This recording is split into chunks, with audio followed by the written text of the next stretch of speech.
Eyewitness to history. True stories of famous events as told by those who were there.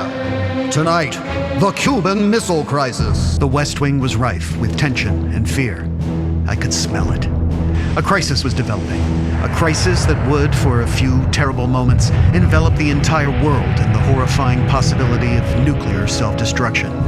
The war room began to fill with a panoply of military and diplomatic functionaries running around like chickens with their heads cut off.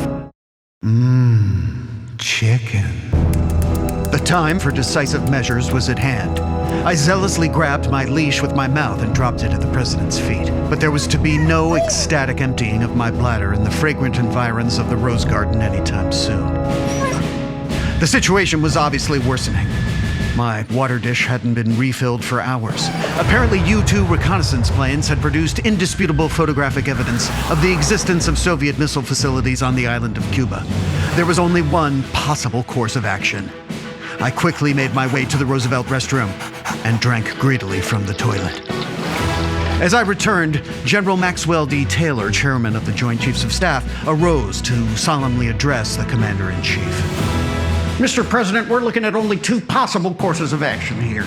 The deployment of a single carrier division targeting the launch facility itself, or a complete and total invasion using all possible force at our disposal. I could easily have suggested a third option, a hefty bowl full of kibbles and bits. But I kept my mouth shut. Stay focused, I told myself, as I methodically sniffed the shoes of National Security Advisor McGeorge Bundy. Mr. President, in order to prevent the further delivery of offensive weapons to Cuba, we must immediately instigate a blockade. But using the term blockade will be legally interpreted as an act of war by the Organization of American States, I yelped ferociously. Get that mutt out of here! Fools, I thundered. This could result in world domination by the Soviets! Or even worse, squirrels!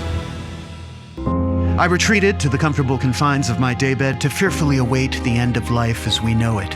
Suddenly, the president appeared. Well, Charlie, Khrushchev agreed to remove his missiles from Cuba.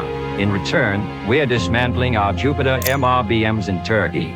Let's go, boy. The crisis had been averted. At last, I was once again able to enjoy the unfettered freedoms of life in a constitutional democracy without fear, as well as the mouth-watering delicacy of my own poop.